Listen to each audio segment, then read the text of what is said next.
आरती, अरे उठ जा बेटा, 9 बज गए। लड़के वाले घर से निकल भी गए यहाँ आने के लिए, लेकिन एक तू है उठने का नाम ही नहीं ले रही। आप ही बोलो ना इसे कुछ। अरे क्यों परेशान कर रही हो उसे, सोने दो ना। आपके लाड़ प्यार की वजह से ना ये एक नहीं सुनती। अरे कुछ देर में लड़के वाले आ रहे हैं। आने दो ना माँ, लड़के वालों को आ जाएंगे तो उठ जाऊंगी मैं, और रोज थोड़ी ना छुट्टी मिलती है, एक दिन छुट्टी ली है तो सोने दो ना। अरे तो सोने के लिए पूरा दिन पड़ा है, लड़के वालों के जाने के बाद आराम से रात तक सोना। लेकिन अभी उठ जा और जाके तैयार हो। उठ जा बेटा, वरना तेरी माँ रुकेगी नहीं। हाँ नहीं रुकूंगी, क्योंकि मैं हर काम सीरियसली करती हूँ। आप लोगों की तरह नहीं हो जो हर चीज को हल्के में ले लूं। लो उठ गई बाबा, हो जाती हूँ तैयार, अब खुश। पहले तैयार हो जा, फिर खुश होंगे ना। अपनी माँ के कहने पर साक्षी उठ के तैयार हो जाती है। उतनी देर में लड़के वाले भी आ जाते हैं। साक्षी किचन में ही होती है। आरती और संजय लड़के वालों का स्वागत करते हैं। आइए आइए, हम लोग आप ही का इंतजार कर रहे थे। धूप बहुत है, दिक्कत हुई होगी ना आने में। अरे पूछे मत, धूप तो इतनी है, पता नहीं जून जुलाई में क्या हाल होगा। अगर एसी ना हो तो काम ही ना चले, इसीलिए हमने पहले से एसी का टेम्परेचर कम रखा कि आप लोग आए तो कोई दिक्कत ही ना हो। तो फिर बहू कहाँ है हमारी, उसे भी बुलाइए, दिख नहीं रही। अरे क्यों नहीं, अभी बुला के लाती हूँ। आरती किचन में जाती है और साक्षी को अपने साथ लेकर आती है। आओ बेटा, बहुत सुंदर लग रही हो। थैंक यू आंटी जी। वैसे रश्मि जी बुरा न माने तो एक बात पूछूं? हाँ हाँ क्यों नहीं आरती जी, अब तो हम समधी बनने वाले हैं, अब तो आप कुछ भी पूछ सकती है। वो साक्षी की जॉब का तो पता होगा ना आपको? अरे हाँ आरती जी, हमें पता है, आप बेफिक्र रहिए। हमारी बेटी ज्योति भी तो अपने ससुराल में जॉब करती है, मुझे कोई दिक्कत नहीं है। बल्कि मैं तो साक्षी को सुबह का डब्बा उसके हाथ में देकर भेजूंगी। अरे वाह रश्मि जी, आपकी जैसी सास हर किसी को मिले। हमारी साक्षी की तो भाग्य खुल गया। अरे आरती जी आप बेफिक्र रहिए, आपकी बेटी खुश रहेगी हमारे घर। आप लोगों का बहुत बहुत धन्यवाद। आप लोगों को पता नहीं है, लेकिन आपने हमारी बहुत बड़ी दुविधा दूर कर दी। अब तो खुश है ना साक्षी बेटा? जी पापा। तो अब रिश्ता पक्का समझे? अरे हाँ हाँ बिल्कुल। तो ठीक है, फिर पंडित जी से बात करके शादी का मुहूर्त फिक्स कराते हैं। बिल्कुल, चलिए फिर इजाजत दीजिए हमें, हम चलते हैं। अरे इतनी जल्दी? खा पी के आराम से जाइए ना। अरे आरती जी, दरअसल बगल में ही हमारे एक रिश्तेदार रहते हैं, तो उनसे भी मिलना है, इसलिए अभी निकलना पड़ेगा। बाकी अब तो हम समधन बन गए हैं, तो फिर कभी आ जाएंगे। अच्छा चलिए ठीक है फिर। इतना कह के रश्मि और अनिल निकल जाते हैं। कुछ समय बीतता है और साक्षी की शादी मोहित से हो जाती है। अरे साक्षी बेटा, तुम अभी तक जाग रही हो, सोई नहीं? कल से तुम्हें ऑफिस ज्वाइन करना है, जाओ टाइम से सो जाओ, वरना जल्दी उठ नहीं पाओगी। जी मम्मी जी, बस जा ही रही हूँ, सोचा किचन का थोड़ा सा ही काम बचा है तो निपटा लूं। अरे ठीक है, थोड़ा बहुत बच जाएगा तो सुबह मैं निपटा लूंगी। जा अब जाके आराम कर, वरना अगर कल लेट हो गई ना तो बॉस छोड़ेगी नहीं तुझे। जी मम्मी जी, जाती हूँ। इतना बोल के साक्षी अपने कमरे में जाने लगती है। सासू माँ कितनी अच्छी है, मेरा कितना ध्यान रखती है। ऐसी सास कहाँ ही होती है जो बहू के बारे में इतना सोचे। अगला दिन सुबह साक्षी को ऑफिस के लिए लेट हो जाता है। माँ मैं ऑफिस के लिए निकल रही हूँ। अरे रुक जा, टिफिन का डब्बा तो ले ले, वरना पूरा दिन भूखी रह जाएगी। अरे माँ जाने दीजिए ना, मैं बाहर का कुछ खा लूंगी। रश्मि टिफिन का डब्बा लेकर भाग के आती है और साक्षी को थमाती है। अरे बाहर का क्यों खाएगी, जब मैं ताजा और बढ़िया खाना बना के दे रही हूँ। चल अब जल्दी से जा, वरना लेट हो जाएगी। थैंक यू मम्मी जी, आप बहुत अच्छी हो। अरे चल बस कर, जा जल्दी से। ठीक है। साक्षी अपनी जॉब पर चली जाती है। शाम को साक्षी काम से आकर अपने रूम में थोड़ा आराम करती है। साक्षी बेटा आ गई, बताया भी नहीं? हाँ मम्मी जी, बस अभी 10 मिनट हुए, आइए ना। अरे बेटा बैठूंगी नहीं, जल्दी से खाना बना दे, 9 बजे तक पापा को खाने की आदत है ना। हाँ ठीक है मम्मी जी, अभी फटाफट बना देती हूँ। बेटा मेरी कोई जरूरत है? नहीं मम्मी जी, मैं बना लूंगी। 4 लोगों का ही तो खाना बनाना है, आप टेंशन मत लीजिए, मैं बना दूंगी। ठीक है बेटा, तो मैं अपने कमरे में जाती हूँ। ठीक है मम्मी जी। साक्षी किचन में जाती है। हे भगवान, क्या मुसीबत है, काम से आकर फिर से काम करना पड़ रहा है। अब समझ में आ रहा है वर्किंग वुमन होने का मतलब। खैर, मर के बनाओ चाहे हंस के, बनाना तो पड़ेगा ही। जल्दी से किसी तरह बना देती हूँ, फिर जाके आराम करूंगी। साक्षी जल्दी जल्दी में किसी तरह अध पकी सब्जी और जली जली रोटियां बना देती है। सभी लोग डाइनिंग टेबल पर खाने बैठते हैं। अरे साक्षी, ये सब्जी कैसी है? नमक तो है ही नहीं है, मसाला भी पका नहीं लग रहा। हाँ मम्मी जी, वो जल्दी जल्दी में थोड़ा इधर उधर हो गया होगा। और बेटा रोटियां भी एकदम कड़ी और जली जली है। वही तो बेटा, अब तुझे तो पता ही है ना, हम इतने जवान नहीं है कि हमारे दांतों में इतना जोर हो कि हम ये कड़ी रोटियां खींच सके। सॉरी मम्मी जी, मैं कल से ध्यान रखूंगी। हाँ बेटा ध्यान रखना। अब ऐसा कर, जाकर खिचड़ी चढ़ा दे, कम से कम ढंग की खिचड़ी तो खा लेंगे। खिचड़ी बनाओ अभी? अब बेटा भूखे तो सोएंगे नहीं, कुछ ना कुछ तो खाना पड़ेगा, और ये रोटियां तो खा ही नहीं जा रही। अच्छा ठीक है, फिर मैं खिचड़ी बना देती हूँ। आप बेटा जल्दी से बना ले, तब तक हम लोग बैठे हैं। जी मम्मी जी। साक्षी किचन में खिचड़ी बनाने जाती है। ये क्या, मैंने सोचा था जल्दी जल्दी करके आराम करूंगी, यहाँ तो दूसरा टास्क मिल गया। हे भगवान, ये कैसी परीक्षा है तेरी, थोड़ा तो आराम दे दे। वैसे जल्दी कर साक्षी, उसके बाद आराम से आराम करना। साक्षी खिचड़ी बनाकर ले आती है, सभी खिचड़ी खाने बैठते हैं। लीजिए मम्मी जी, खिचड़ी बन गई, गरम गरम है, अभी परोस दूं? हाँ बेटा जल्दी से दे, सच में बहुत भूख लगी है। देखो बेटा, अगर ये खिचड़ी ठीक बन गई ना तो आज की रात बच जाएगी। जी पापा जी, कोशिश तो पूरी की है। चलो अब चख के देखते हैं। हाँ दे दो इधर। अच्छा है, बिल्कुल हल्की और ठीक बनी है, कम से कम ये तो आराम से खाई जा रही है। हाँ अब बात बनी, पेट को भी आराम मिलेगा और खाने में भी दिक्कत नहीं हो रही। देखा बेटा, जब आराम से बनाती है ना तो अच्छा ही बनता है। जी मम्मी जी, आज वो थोड़ी जल्दी थी ना, इसलिए गड़बड़ हो गई। कोई बात नहीं बेटा, हो जाता है। अब ये खिचड़ी खा के अच्छा लग रहा है, आप चैन से नींद आएगी, वरना आज तो भूखे ही पेट सोना पड़ता। अच्छा है मम्मी जी, आपको पसंद आई। सबको खाना खिला के साक्षी अपने कमरे में जाती है। हे भगवान, आज तो सच में जान निकल गई, अब बस सो जाती हूँ। लेटते ही साक्षी की आंख लग जाती है। कुछ देर बाद मोहित आता है। साक्षी, साक्षी सो गई क्या? कौन? मोहित, आप आ गए? हाँ अभी आया हूँ, बहुत भूख लगी है, कुछ खाने को मिलेगा? अभी? मोहित, मैंने अभी अभी तो सबका खाना करा है, बहुत थक गई हूँ। अरे यार, मुझे क्या पता था तुम सो जाओगी, ऑफिस से सीधा आ रहा हूँ, कुछ खाया भी नहीं है। अच्छा ठीक है, आप बैठो, मैं देखती हूँ। हाँ जल्दी से देखो, बहुत जोर की भूख लगी है। हाँ हाँ बस अभी आई। साक्षी उठकर किचन में जाती है। अगली सुबह होती है। साक्षी ऑफिस जाने के लिए तैयार होके आती है। मम्मी जी मैं तैयार हो गई, निकलती हूँ ऑफिस के लिए। अरे साक्षी इधर आ जरा। जी मम्मी जी। ये क्या हालत बना रखी है, चेहरा देख अपना, आंखें सूजी हुई है, रात में सोई नहीं थी क्या? नहीं मम्मी जी, वो कल रात नींद नहीं पूरी हो पाई। क्यों, क्या हुआ था? कुछ नहीं, बस ऐसी देर से नींद आई और फिर जल्दी उठना पड़ गया।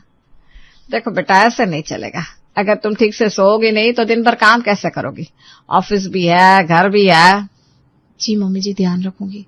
ध्यान रखना पड़ेगा, वरना तबीयत खराब हो जाएगी और फिर सब गड़बड़ हो जाएगा। जी। अच्छा ये छोड़, ये तेरा टिफिन। थैंक यू मम्मी जी, आप कितना ध्यान रखती हैं। घर की बहू है तू, तेरे लिए नहीं बनाऊंगी तो किसके लिए बनाऊंगी? जी मम्मी जी। ले पकड़ और टाइम से खा लेना, ऐसे मत रख देना बैग में। जी खा लूंगी। साक्षी ऑफिस चली जाती है, लेकिन ऑफिस में भी साक्षी काम नहीं कर पाती। साक्षी, साक्षी क्या हुआ? अब क्या? हाँ, सो रही थी क्या? नहीं नहीं, बस ऐसे ही थोड़ी आंख लग गई थी। ये ऑफिस है, घर नहीं, यहाँ सोने के पैसे नहीं मिलते। हाँ पता है, बस नींद पूरी नहीं हुई ना कल, इसलिए। फिर भी यार थोड़ा संभाल के, बॉस से देख लिया ना तो सीधा सुनाएंगे। हाँ हाँ ट्राई कर रही हूँ। चलिए फाइल देख ले, सुबह से पड़ी है तेरे पास। हाँ लाओ, अभी करती हूँ। और पानी पी ले, थोड़ा फ्रेश लगेगा। हाँ ये तुमने सही याद दिलाया। और रात को सोया कर टाइम से, ऐसे चलेगा तो मुश्किल हो जाएगी। कोशिश करूंगी। कोशिश नहीं, करना पड़ेगा। हाँ ठीक है, अब काम कर लूं? सही है। नींद ही पूरी नहीं होती, कैसे होगा सब? कुछ कहा? नहीं कुछ नहीं। अच्छा काम पर ध्यान दो। हाँ करती हूँ ना। साक्षी खुद को संभालते हुए काम करने लगती है। शाम का समय होता है, साक्षी घर पहुंचती है। मम्मी जी मैं आ गई। आ गई? कब आई बेटा? अभी बस 5 मिनट पहले। अच्छा सुन, आज थोड़ा जल्दी खाना बना दे, पापा को टाइम से खाना चाहिए। मम्मी जी मैं थोड़ा 10-15 मिनट आराम कर लूं, आज ऑफिस में बहुत थक गई हूँ। आराम तो चलता रहेगा बेटा, पहले काम निपटा ले, बाद में आराम कर लेना। जी ठीक है। साक्षी धीरे से अपने कमरे की तरफ देखती है, फिर किचन में चली जाती है। चलो जल्दी जल्दी खाना बना दूं, फिर जाकर लेट जाऊंगी। थोड़ी देर बाद, मम्मी जी खाना बन गया। अच्छा लगा दे सबको। चलो भाई, आज जल्दी खाना मिल गया। सब खाने बैठते हैं। ये क्या बनाया साक्षी? मम्मी जी दाल और सब्जी। दाल चख के देखे तूने? नहीं, वो जल्दी में बना दी ना। इसमें नमक ही नहीं है ढंग से, और ये सब्जी बिल्कुल कच्ची लग रही है। हाँ बेटा, आज तो कुछ भी ठीक नहीं बना। सॉरी मम्मी जी, आज थोड़ा थक गई थी तो आपको बताया भी तो था। अरे बेटा, थकान अपनी जगह है, लेकिन रोज रोज ऐसा चलेगा तो कैसे होगा? जी। हम रोज ऐसा ही खाना खाएंगे क्या? कभी नमक नहीं, कभी कच्चा, कभी जला हुआ। मैं कोशिश कर रही हूँ मम्मी जी। कोशिश से काम नहीं चलेगा साक्षी, ध्यान देना पड़ेगा। घर का खाना है, कोई मजाक नहीं है। देखो बेटा, हम कुछ ज्यादा नहीं कह रहे, बस इतना कि खाना ठीक से बन जाए। जी पापा जी। तो खुद ही सोच, अगर रोज ऐसा ही खाना बनेगा तो कौन खाएगा? जी। ऑफिस जाती है ठीक बात है, लेकिन घर का काम भी तो है ना। जी मम्मी जी। हम भी समझ सकते हैं कि तू थक जाती है, लेकिन इसका मतलब ये नहीं कि जैसा तैसा खाना बना दिया। मैं ध्यान रखूंगी आगे से। देख लेना, अब ऐसा नहीं होना चाहिए। हाँ बेटा, थोड़ा संभाल के। जी। अच्छा, अब जो बना रही है वही खा लेते हैं, और क्या कर सकते हैं। मैं पानी ले आऊं? हाँ ले आ। साक्षी चुपचाप उठकर पानी लाती है। लीजिए। रख दे। जी। बेटा तू भी खा ले। जी। साक्षी बिना कुछ बोले खाना खाने लगती है। बस ध्यान रखना आगे से। जी मम्मी जी। साक्षी चुप रहती है और धीरे धीरे खाना खत्म करती है। अब हर दिन ऐसा ही होने लगा था। शाम को साक्षी ऑफिस से आने के बाद बहुत थक जाती थी और उसी थकान में उसे काम करना पड़ता था। अगले दिन शाम को मेहमान आए हुए थे, इसलिए साक्षी रश्मि के साथ किचन में थकान के साथ काम करवा रही थी। साक्षी जल्दी कर बेटा, मेहमान बैठे हैं, खाना टाइम से तैयार होना चाहिए। जी मम्मी जी, बना रही हूँ। ये मसाला अच्छे से भुनना, कच्चा नहीं रहना चाहिए। जी। और रोटी का आटा भी लगा ले, बाद में भाग दौड़ होगी। जी मम्मी जी। थोड़ी देर तक साक्षी काम करती है। मम्मी जी बिजी है, 5 मिनट के लिए कमरे में जाकर आराम कर लेती हूँ, बहुत थक गई हूँ। साक्षी कमरे में चली जाती है। किचन में गैस पर रखा मसाला जलने लगता है। अरे ये क्या? साक्षी, साक्षी! साक्षी दौड़ कर आती है। जी मम्मी जी। ये तक क्या हाल कर दिया तूने, मसाले का पूरा जल गया है। वो मम्मी जी, मैं बस 5 मिनट के लिए गई थी। 5 मिनट में यह हालत हो गई, जरा से भी जिम्मेदारी नहीं है तुझमें। सॉरी मम्मी जी, ध्यान नहीं रहा। ध्यान नहीं रहा? घर में मेहमान बैठे हैं और तुझे आराम करना है। मम्मी जी मैं बस थोड़ा सा। बस बस, हर बार यही बहाना, कभी थक गई, कभी नींद पूरी नहीं हुई। आखिर कब सीखेगी तू? मैं सुबह तेरा कितना ख्याल रखती हूँ, नाश्ता बनाती हूँ, खाना बनाती हूँ, तेरा टिफिन तैयार करके हाथ में देती हूँ, और तुझसे शाम का एक टाइम का खाना भी ढंग से नहीं बनता। रोज कोई ना कोई गड़बड़, कभी नमक नहीं, कभी जला हुआ, कभी कच्चा। आखिर कब तक चलेगा ये सब? इतनी भी जिम्मेदारी नहीं उठा सकती तो कैसे चलेगा ये घर? बस कीजिए मम्मी जी। क्या गलत क्या काम है ना? मत कीजिए मुझ पे एहसान मम्मी जी। क्या मतलब? मैं खुद बना लूंगी नाश्ता, खाना और अपना टिफिन भी। मैं वो नहीं कह रही हूँ साक्षी।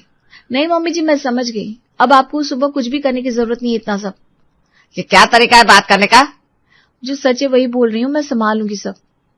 साक्षी मुड़कर वहां से चली जाती है। देख रही हूँ अब जवाब भी देने लगी है। रश्मि जले हुए मसाले को देखती है और गुस्से में खड़ी रहती है। अगले दिन सुबह साक्षी उठ के किचन में आती है। चलो साक्षी, आज सब खुद ही करना है। पहले नाश्ता, फिर खाना, टाइम से सब हो जाना चाहिए। थोड़ी देर बाद हो गया, अब बस टिफिन पैक कर देती हूँ। तभी रश्मि उठकर बाहर आती है। अरे साक्षी, तू इतने सुबह? जी मम्मी जी, आज थोड़ा जल्दी उठ गई थी ना। ये सब तूने बनाया? जी। अच्छा। हाँ, और मैं निकल रही हूँ ऑफिस के लिए, आप लोग भी खा लीजिएगा। अच्छा ठीक है। साक्षी ऑफिस के लिए निकल जाती है। रश्मि और अनिल नाश्ता करने बैठते हैं। वाह, आज खाना कितना बढ़िया बनाया। लग ही नहीं रहा कि उसने बनाया। वही तो, जो भी हो, लेकिन बढ़िया काम किया है। कल खामखा चिल्ला दी थी उसके ऊपर, अब पछतावा हो रहा है। चलो कोई ना, शाम को बात कर लेना। हाँ करती हूँ। शाम को साक्षी ऑफिस से घर आती है। मम्मी जी मैं आ गई। आ गई बेटा? बैठ जरा। कैसी रही आज की ड्यूटी? ठीक थी मम्मी जी, बस थोड़ा थक गई हूँ। थकान तो हो गई है, लेकिन एक बात बताऊं? जी। आज सुबह का खाना सच में बहुत बढ़िया था। सच में? आपको पसंद आया? अरे बहुत ज्यादा। ऐसा लगा ही नहीं कि जल्दी में बनाया, सब कुछ एकदम सही था। अच्छा लगा सुन के मम्मी जी। सच बताऊं, आज थोड़ा सुकून मिला। और मिलना भी चाहिए, मेहनत करती है तू। मम्मी जी एक बात बोलूं, अगर आप बुरा न माने तो? अरे पगली, अभी तो ना सोचा मत कर, बोल। मम्मी जी अगर आप कहे तो सुबह का नाश्ता और खाना मैं संभाल लिया करूंगी, आप शाम का देख लेंगी क्या? ऐसा क्यों सोच रही है? मम्मी जी सुबह मैं फ्रेश रहती हूँ, नींद पूरी होती है तो काम अच्छे से हो जाता है। लेकिन शाम को ऑफिस से लौटते ही शरीर जवाब दे देता है, दिमाग भी काम नहीं करता, इसलिए गड़बड़ हो जाती है। अच्छा, मैं चाहती हूँ कि काम सही से हो, बस इसलिए कहा। देख साक्षी, तूने आज पहली बार अपने मन की बात ठीक से कही है। जी। और बात भी बिल्कुल सही कही है, इसमें बुरा मानने वाली तो कोई बात है नहीं। सच में मम्मी जी? हाँ बेटा, घर चलाने का मतलब ये नहीं कि एक ही इंसान सब कुछ करे, मिलकर करेंगे तो ठीक होगा। जी।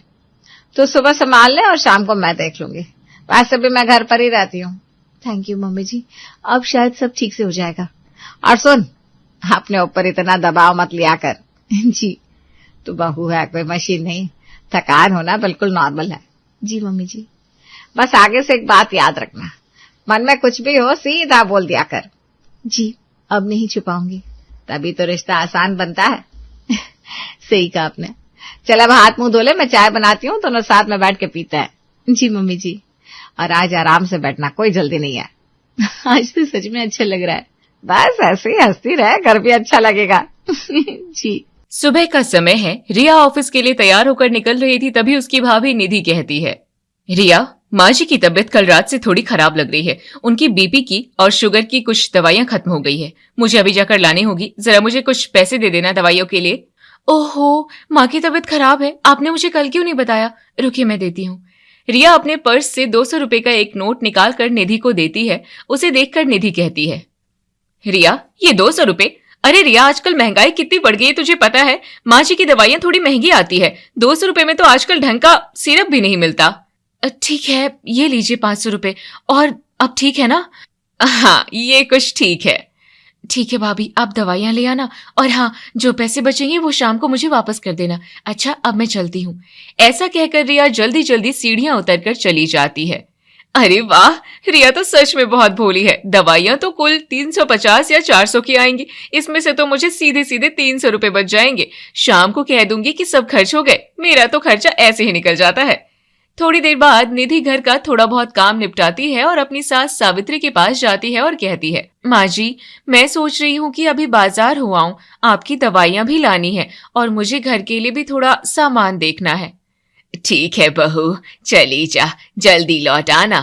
अब निधि घर से बाहर निकलती है और गली के नुक्कड़ पर पहुंचते ही अपना फोन निकालती है और अपनी सहेली सीमा को फोन लगाती है और कहती है, हेलो सीमा, कहाँ है तू? मैं निकल गई घर से, तू जल्दी मुझे मार्केट वाले चौराहे पर मिल। कुछ देर बाद मार्केट में निधि और सीमा एक मशहूर चाट भंडार पर मिलती है और आलू टिक्की और गोलगप्पे खाती है। गोलगप्पे खाते हुए सीमा निधि से कहती है, यार निधि, तू तो बड़े ठाठ में रहती है, जब देखो तब तू मुझे ट्रीट देती है, कभी चाट कभी शॉपिंग। सच बता, तेरे पति आकाश की नौकरी क्या वाकई में छोटी है? क्योंकि तेरी लाइफस्टाइल देखकर तो ऐसा नहीं लगता।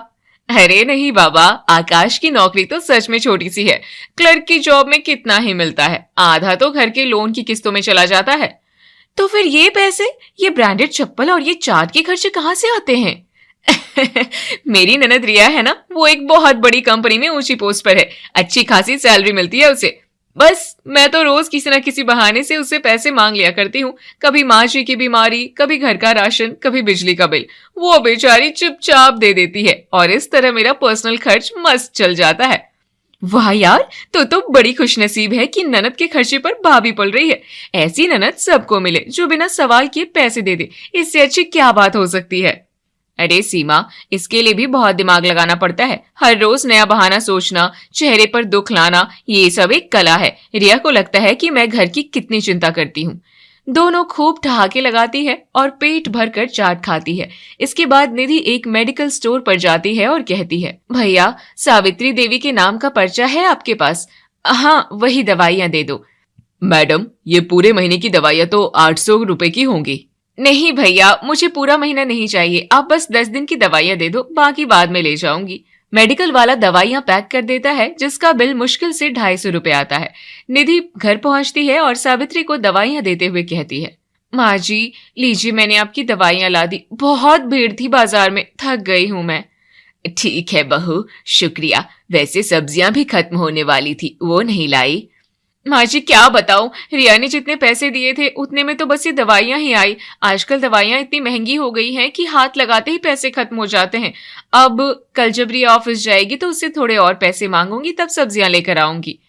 अगले दिन सुबह किचन में निधि चाय बना रही है। उसका पति आकाश तैयार होकर आता है और घड़ी देखकर कहता है, निधि, अब तक नाश्ता तैयार नहीं हुआ, मुझे ऑफिस के लिए देर हो रही है। तुम्हें पता है ना मेरा बॉस कितना स्ट्रिक्ट है। आकाश, मैं अकेली जान कितना काम करूं? सुबह से झाड़ू पोछा बर्तन चाय नाश्ता, रात को भी मेरी तबीयत ठीक नहीं लग रही थी, सर फटा जा रहा था, पर घर के काम तो मुझे रुकने ही नहीं देते हैं, ये सारे काम तो मुझे ही करने हैं ना। तभी रिया वहां आती है और अपनी भाभी की बातें सुनकर कहती है, अरे भाभी, आप परेशान मत होइए, लाइए मैं आपकी मदद करा देती हूँ। आकाश भैया आप बैठिए, मैं अभी पराठे सेक देती हूँ।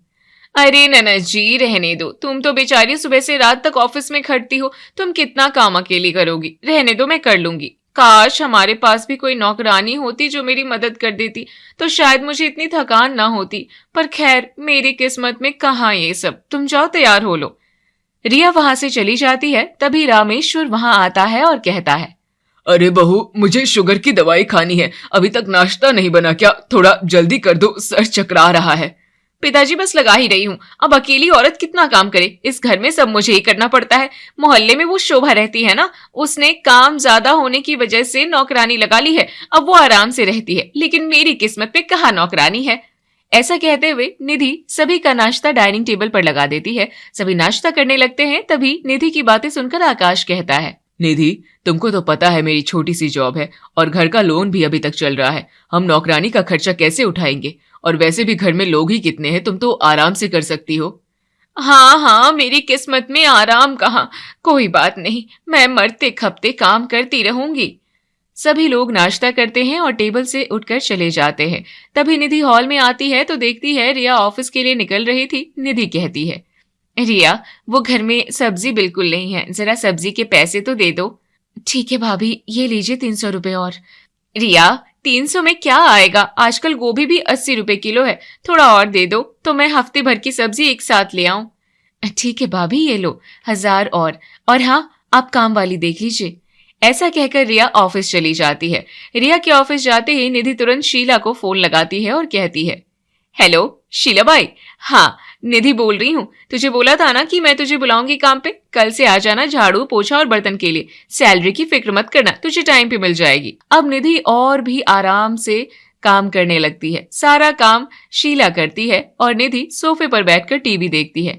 ऐसे ही कुछ दिन बीत जाते हैं। एक दिन शाम को सावित्री सभी लोगों से कहती है, आज गोमती दीदी का कॉल आया था, कल उनके बेटे की शादी है तो निमंत्रण देने के लिए कॉल किया था, हम सब चलेंगे कल। बेटा रिया, तू भी ऑफिस से छुट्टी ले लेना। सावित्री की बात सुनकर निधि कहती है, माँ जी आप लोग चले जाना, मेरे पास तो सब पुराने कपड़े हैं, कुछ भी नया नहीं है पहनने को। मैं ऐसी बड़ी शादी में पुराने फटे कपड़े पहनकर कैसे जाऊंगी, सब मेरा मजाक उड़ाएंगे, रहने दो, मैं घर पर ही ठीक हूँ। क्यों नहीं जाएगी बहू, पिछले महीने ही तो तूने वो नीली साड़ी ली थी, वो पहन लेना। माँ जी वो पुरानी हो गई, अब मैं घर की बहू हूँ, अच्छी नहीं लगूंगी ऐसे, आप लोग होकर आइए। निधि मुंह बनाकर कमरे में चली जाती है। सावित्री रिया को बुलाती है। अब रिया निधि के कमरे में जाती है और 2000 रुपए देकर कहती है, भाभी ये लीजिए 2000 रुपए, आप अपने लिए शादी के लिए कोई अच्छी सी साड़ी या सूट ले आना। 2000 रुपए? रिया, आजकल 2000 रुपए में तो सिर्फ पेटीकोट और ब्लाउज ही सिलते हैं, अच्छी साड़ी तो कम से कम 4-5 हजार की आती है, ऊपर से मुझे मैचिंग चप्पल और मेकअप का सामान भी लेना होगा। ठीक है भाभी, ये 3000 और रख लीजिए, कुल 5000 हो गए, अब तो खुश है ना? हाँ रिया, अब मैं कुछ ढंग का ले पाऊंगी तो कितनी अच्छी है। थोड़ी देर बाद निधि आकाश के साथ बाजार जाती है और अपने लिए महंगी सैंडल और मेकअप किट खरीदती है। फिर आकाश कहता है, निधि, रिया ने तुम्हें इतने पैसे दिए हैं, उसने अपने लिए कुछ तो लिया नहीं। ऐसा करते हैं, रिया के लिए भी एक अच्छा सा सूट ले लेते हैं। अरे आकाश, उसके पास तो अलमारी भरी पड़ी है सूटों से, क्या करेगी वो और खरीद कर? और फिर हमें क्या पता उसे क्या पसंद आएगा, वो खुद अपनी पसंद से ले लेगी, तुम फालतू में पैसे बर्बाद मत करो। ऐसा कहकर निधि बात को टाल देती है और घर आ जाती है। अगले दिन शाम को पूरा परिवार शादी में जाता है। रिया ने साधारण से पुराने कपड़े पहने हैं, जबकि निधि बिल्कुल टिप टॉप बनकर तैयार हुई है। शादी में रिया को उसकी पुरानी सहेली शिल्पा मिलती है और वो खुश होते हुए कहती है, रिया कैसी है तू? स्कूल के बाद तो हम मिले ही नहीं, तो तू बिल्कुल नहीं बदली, सुना है तेरी बहुत अच्छी जॉब लग गई है। हाँ शिल्पा, मैं एक प्राइवेट फर्म में सीनियर मैनेजर हूँ, तू बता तू क्या कर रही है? तभी शिल्पा रिया और निधि दोनों को ध्यान से देखती है और फिर रिया के कान में धीरे से कहती है, अरे तेरी भाभी तो बड़ी टिप टॉप लग रही है, इनके पति क्या गवर्नमेंट जॉब में है जो इतना खर्चा करते हैं? नहीं, आकाश भैया भी प्राइवेट जॉब में ही है। अच्छा चल अपना नंबर दे, फिर मिलते हैं और बातें करेंगे। ऐसा कहकर शिल्पा रिया का नंबर लेकर चली जाती है। शादी के कुछ दिन बाद रिया और शिल्पा एक आइसक्रीम पार्लर में मिलते हैं। शिल्पा आइसक्रीम खाते हुए कहती है, रिया बुरा मत मानना, पर मुझे उस दिन शादी में कुछ अजीब लगा। तेरी सैलरी इतनी अच्छी है, फिर भी तू इतने सादे कपड़ों में थी और तेरी भाभी जैसे कोई महारानी लग रही थी। क्या चक्कर है? यार शिल्पा, घर के खर्चे बहुत हैं, माँ की दवाइयाँ, घर का राशन, काम वाली की सैलरी, भाभी बेचारी ये सब मैनेज करती हैं, तो मुझे उन्हें पैसे देने पड़ते हैं। रिया तू बहुत भोली है, मुझे तो ऐसा लगता है कि तेरी भाभी चालाकी करके तुझसे पैसे ऐंठ रही है। तो कभी नोटिस करना कि वो जो खर्चे बताती है क्या वाकई में उतने होते हैं। नहीं यार शिल्पा, ऐसा नहीं है, वो घर का बहुत ख्याल रखती हैं। मेरी बात मान, एक बार चुपके से चेक कर, तुझे खुद पता चल जाएगा। ठीक है, मैं ध्यान दूंगी। शाम को रिया घर आती है और उसके दिमाग में शिल्पा की बातें घूमने लगती है। वो चुपके से कूड़ेदान में पड़ी दवाइयों के रैपर देखती है और उन पर लिखे दाम पढ़ती है। फिर सोचती है, ये दवाइयां तो सिर्फ 250 रुपए की हैं। भाभी ने तो मुझसे 700 लिए थे और कहा था कि दवाइयां बहुत महंगी है। तभी शीला बर्तन धोने के लिए आती है। रिया उससे कहती है, शीला बाई जरा रुकिए, मुझे आपसे कुछ पूछना था। मेरी एक सहेली है, उसे भी अपने घर के लिए काम वाली बाई चाहिए। आप झाड़ू पोछा और बर्तन का कितना लेती हैं? दीदी मैं तो एक घर का 1500 रुपए लेती हूँ, अगर घर बड़ा हो तो थोड़ा ज्यादा, पर आपके यहाँ तो 1500 ही तय हुआ है। 1500? पर भाभी ने तो मुझसे कहा था कि आप 3000 लेती हैं। नहीं दीदी, मुझे तो सिर्फ 1500 ही मिलते हैं। रिया का शक अब यकीन में बदल चुका। वो गुस्से में तमतमा रही थी। वो शाम को शिल्पा को फोन करती है और सारी बात बताती है। ये सुनकर शिल्पा कहती है, देख रिया, मैंने कहा था ना कि तेरी भाभी तेरे से पैसे ऐंठ रही है और उस पे ऐश कर रही है। अब मेरी बात मान, जैसा मैं कहती हूँ वैसा कर। ठीक है शिल्पा, मैं तैयार हूँ। उसे अपनी गलती का एहसास होना बहुत जरूरी है। अगले दिन सुबह सभी लोग नाश्ता कर रहे थे, तभी रिया कहती है, आज सुबह ही ऑफिस से ईमेल आया है, कंपनी में छटनी चल रही है और उन्होंने मुझे नौकरी से निकाल दिया है। मेरी जॉब चली गई भैया, अब मैं काम पर नहीं जा पाऊंगी। क्या रिया, ये तो क्या कह रही है? नौकरी छूट गई? ऐसे कैसे हो सकता है? तू तो इतनी ऊंची पोस्ट पर थी, अब घर का खर्चा कैसे चलेगा? भाभी मैं खुद बहुत परेशान हूँ। उन्होंने कहा है कि अगले कुछ महीनों तक मुझे कोई सैलरी नहीं मिलेगी। अब हमें सिर्फ भैया की तनख्वाह में ही गुजारा करना होगा। कोई बात नहीं रिया, तू चिंता मत कर, जब तक मैं हूं तुझे फिक्र करने की जरूरत नहीं है। हम थोड़ा हाथ खींच कर चलेंगे, पर सब ठीक हो जाएगा। आकाश तो सहानुभूति दिखा रहा था, लेकिन निधि के चेहरे पर हवाइयां उड़ रही थी। उसे अपनी किटी पार्टी, अपनी शॉपिंग और अपनी ऐशो आराम की जिंदगी खत्म होती दिख रही थी। अगले दिन से निधि को एक एक पैसे का हिसाब आकाश को देना पड़ रहा था। वो रसोई में खड़ी और आकाश उसे सब्जी के लिए पैसे दे रहा है। आकाश, ये सिर्फ 200 रुपए, इसमें क्या आएगा? माँ जी की दवाइयां भी लानी है और हफ्ते भर की सब्जी, कम से कम 1000 रुपए तो दो। निधि मेरे पास इतने ही हैं। रिया की जॉब जाने के बाद मुझे अपनी सेविंग्स बचानी पड़ रही है, तुम इसी में मैनेज करो। आकाश ऐसा कहकर चला जाता है। तब निधि मन ही मन सोचती है, हे भगवान, अब मुझे खुद बाजार जाकर मोल भाव करना पड़ेगा। पहले तो रिया से पैसे लेकर मैं मजे करती थी, अब तो असलियत सामने आ रही है। निधि बाजार जाती है। वो घर के लिए कम ही सब्जियां खरीदती है और फिर मेडिकल स्टोर जाती है और दवाइयां लेती है और अपने आप से कहती है, सिर्फ 180 रुपए? मैं तो रिया से 700-800 वसूल लेती थी। आज पता चल रहा है कि असलियत में खर्चा कितना कम है। मैंने कितना अनर्थ किया। घर पहुंचकर निधि सावित्री को दवाइयां देती है। तभी उसकी सहेली सीमा का कॉल आता है। सीमा कहती है, हेलो निधि, इस बार अपनी किटी पार्टी होटल रेडिसन में है। अब सब अपनी महंगी साड़ियां पहनकर आ रही है। तू भी अपनी वो नई वाली सिल्क साड़ी पहनना जो तूने रिया के पैसों से ली थी। ठीक है सीमा, मैं देखती हूँ। ऐसा कहकर निधि फोन रख देती है और आकाश के पास जाकर कहती है, आकाश, वो मेरी सहेलियों की किटी पार्टी है, जरा 2000 रुपए मिल सकते हैं क्या? मुझे थोड़ा सा तैयार होना था और वहाँ कंट्रीब्यूशन भी देना है। निधि तुम्हें समझ नहीं आता, घर में खाने के लाले पड़ रहे हैं। रिया की नौकरी चली गई है और तुम्हें किटी पार्टी की सूझ रही है। कोई पैसा नहीं मिलेगा, चुपचाप घर पर बैठो और घर का काम संभालो। वैसे भी कल से शीलाबाई नहीं आएगी, मैंने उन्हें मना कर दिया है क्योंकि हम उनकी सैलरी अफोर्ड नहीं कर सकते। क्या? काम वाली भी हटा दी? अब झाड़ू पोछा भी मुझे करना पड़ेगा? आकाश, तुम मेरे साथ ऐसा कैसे कर सकते हो? जैसे तुम रिया के साथ कर रही थी वैसे ही। इस तरह पूरा महीना बीत जाता है। निधि के हाथ बर्तन धो धोकर सख्त हो गए हैं। उसके चेहरे की चमक गायब हो गई है। एक दिन वो सब्जी लेने बाजार जा रही होती है कि उसकी नजर एक शोरूम में टंगी बेहद खूबसूरत साड़ी पर पड़ती है, जिसे देखकर वो मन ही मन सोचती है, वाह कितनी सुंदर साड़ी है। भैया, ये साड़ी कितने की है? मैडम, ये प्योर कांजीवरम है, डिस्काउंट के बाद 4500 की पड़ेगी। 4,500? मेरे पास तो 45 रुपए की भी फालतू नहीं है। काश मैंने रिया के दिए हुए पैसों की कद्र की होती और उन्हें ऐसे फालतू चाट और शॉपिंग में ना उड़ाया होता। आज मेरे पास बचत होती तो शायद ये दिन ना देखना पड़ता। यही सोचते हुए निधि घर आती है तो देखती है कि हॉल में आकाश और सावित्री बैठे हिसाब लगा रहे हैं। माँ, इस महीने निधि ने बहुत कम खर्चा किया है, फिर भी हमारी बचत 0 है। समझ नहीं आ रहा कि पहले घर कैसे चल जाता था जब रिया पैसे देती थी। बेटा, तब रिया आंख बंद करके पैसे देती थी और बहू अपनी मर्जी से खर्च करती थी। आज जब अपनी जेब से लग रहे हैं तब पता चल रहा है कि नमक तेल का भाव क्या है। निधि ये सब सुनकर अंदर ही अंदर टूट जाती है। उसे अपनी चालाकी पर शर्म आने लगती है। उसे याद आता है कि रिया ने कभी एक सवाल नहीं किया, हमेशा भाभी भाभी कहकर सिर पर बिठाया। वो सीधे रिया के कमरे में जाती है और कहती है, रिया, मुझे माफ कर दे, मैं बहुत बड़ी गुनाहगार हूँ तेरी। क्या हुआ भाभी, आप रो क्यों रही हैं? मुझे सब समझ आ गया रिया।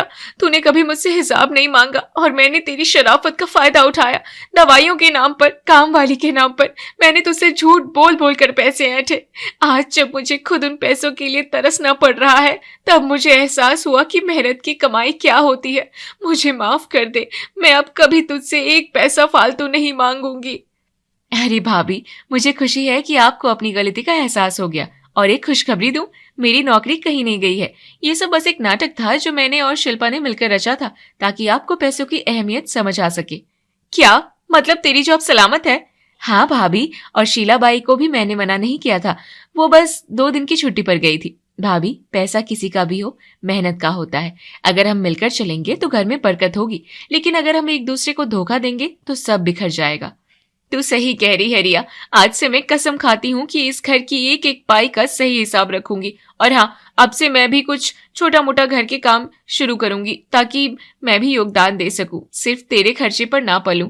आकाश और सावित्री भी दरवाजे पर आकर ये सब सुन लेते हैं और मुस्कुराते हैं। घर में एक बार फिर शांति और ईमानदारी का माहौल बन जाता है। निधि अब एक जिम्मेदार बहू बन चुकी है और रिया अपनी भाभी के इस बदलाव से बहुत खुश है।